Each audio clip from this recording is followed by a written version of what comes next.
Hello दोस्तों, कैसे हैं आप लोग। तो आज का जो टॉपिक है वो है हमारा यंगेस्ट ग्रैंड मास्टर, जो हमारे गुकेश जी हैं। उन्होंने चेस के अंदर एक बहुत ही यंग एज के अंदर ग्रैंड मास्टर का जो खिताब है उन्होंने जीता है। And he is now a world champion. ठीक है, इस कैटेगरी के अंदर। तो उन्हीं के बारे में आज बात करेंगे। तो जो पहली स्लाइड है वो है गुकेश के हिस्टोरिक अचीवमेंट के बारे में। तो पहले आपको बता दूं कि 18 साल के डी गुकेश हैं जिन्होंने ये वर्ल्ड चेस चैम्पियनशिप के अंदर खिताब जीता है। ठीक है, और ये यंगेस्ट एवर है इस माइलस्टोन को अचीव करने वाले। ठीक है, दूसरी बात, ये सिंबल ऑफ प्राइड और इंस्पिरेशन भी है इंडिया के लिए, राइट। तो ऐसा बहुत ही कम देखा जाता है कि इतनी छोटी उम्र के अंदर कोई लड़का या लड़की इतनी बड़ी अचीवमेंट करता है। तो गुकेश जी इनमें से एक हैं। उसके बाद में इमोशनल विक्ट्री भी है हम लोगों के लिए। जैसे वो जीते तो वो अपने आंखों में से आंसू पोंछते हुए नजर आए। उसके बाद में एक डीपली इमोशनल और सिंबॉलिक मोमेंट भी है वर्ल्ड वाइड इंडियंस के लिए, क्योंकि प्राइड फील होता है ना हमें देखते हुए। अच्छा लगता है, जैसे हम क्रिकेट मैच देखते हैं फिर उसके बाद में हमें लगता है कि इंडिया जीत रही है, तो फिर उसके बाद में हम सोचते हैं कि यार क्या हिस्टोरिक मोमेंट है एक। हमारा इमोशनल कनेक्ट बन जाता है उस चीज़ से। Same here. सो चलते हैं नेक्स्ट स्लाइड पे। Milestone for Indian chess. इसके अलावा देखो, जीत एक अलग चीज़ है लेकिन उसका जो प्रभाव होता है वो एक अलग चीज़ होती है। तो प्रभाव जो है वो उसके लिए हम यहाँ पे बात कर रहे हैं। तो जो हमारे आर प्रगनंदा है, जो पहले भी हमने देखा कि चेस के वो माहिर खिलाड़ी हैं और वो भी काफ़ी चैम्पियनशिप जीतते रहते हैं। तो उनकी जो सक्सेस रही है चेस के अंदर, उसके बाद में हमारे पास काफ़ी सारे नए नए चेस प्लेयर्स आए हैं। सो गुकेश जी भी उनके सक्सेस के ऊपर बिल्ड हो रहे हैं, तो ये हमें दिख रहा है। ठीक है, और सक्सेस इंडियन चेस के अंदर या वर्ल्ड वाइड चेस के अंदर इंडियंस का एक बहुत बड़ा नाम बन रहा है, वो हम देख रहे हैं। तो क्रिटिकल एंड गेम थी, ये टॉप ग्रैंड मास्टर्स ने बताया है। और बहुत ही महत्वपूर्ण मोमेंट इंडियन चेस लेजेसी के लिए है।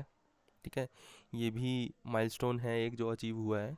एंड इंस्पायरिंग यंग प्लेयर्स के जब हम बात करते हैं तो एंथुजियाज़म है इंडियन यूथ के अंदर। और इस चेस चैम्पियनशिप के तरह इस चेस चैम्पियनशिप की तरफ जो इंथुजियाज़म है यंगस्टर्स का और जो इसका ट्रेंड है वो अभी ऊपर जाने वाला है। तो जो कोट है एक, I wasn't into chess before but Gukesh inspired me. तो ऐसे जो कोट्स हैं लोग कह रहे हैं। ठीक है, motivating kids to learn and compete। ठीक है, तो ऐसे चीज़ें समाज के अंदर हो रही हैं जो कि अच्छी बात है। ठीक है, किसी को हम अपना आइडल मान के उससे अच्छी चीज़ें सीखें, ये बहुत अच्छी बात है। नेक्स्ट स्लाइड पे चलते हैं। तो इकोनॉमिक इम्पैक्ट क्या होगा इसका। पहले तो उनको जो प्राइज़ मिला है, जो उनको मनी मिला है, वो 11 करोड़ रुपए की जो राशि है वो उनको मिलेगी। पर ये 11 करोड़ डायरेक्टली उनकी जेब में नहीं जाएंगे। इसमें से बहुत बड़ा जो अमाउंट है वो टैक्स के रूप में श्रीमती निर्मला सीतारमन जी काट लेंगी। जी हाँ, आपने सही समझा। जो हमारा टैक्स का पैसा है श्रीमती निर्मला सीतारमन जी ले जाती हैं।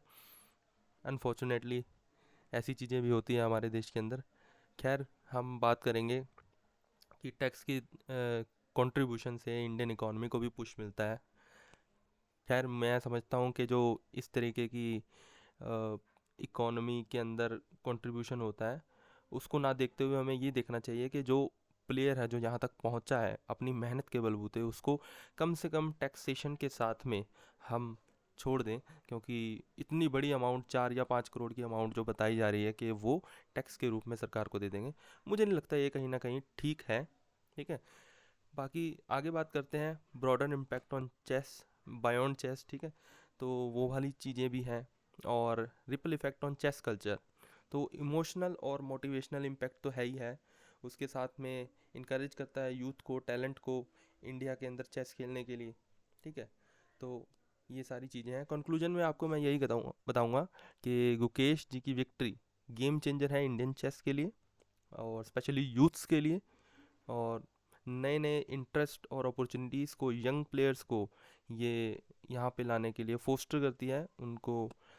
और एक प्राउड मोमेंट है हमारे पूरे भारत देश के लिए। तो यहाँ पे मैं अपनी बात समाप्त करता हूँ, अपने शब्दों को विराम देता हूँ। कुछ भी आपको लगा हो, कुछ गलती मैंने करी हो या फिर कोई आपको चीज़ समझ ना आई हो या आप मुझसे कुछ पूछना चाहते हैं, तो आप नीचे कमेंट सेक्शन में लिख के मुझे बता सकते हैं।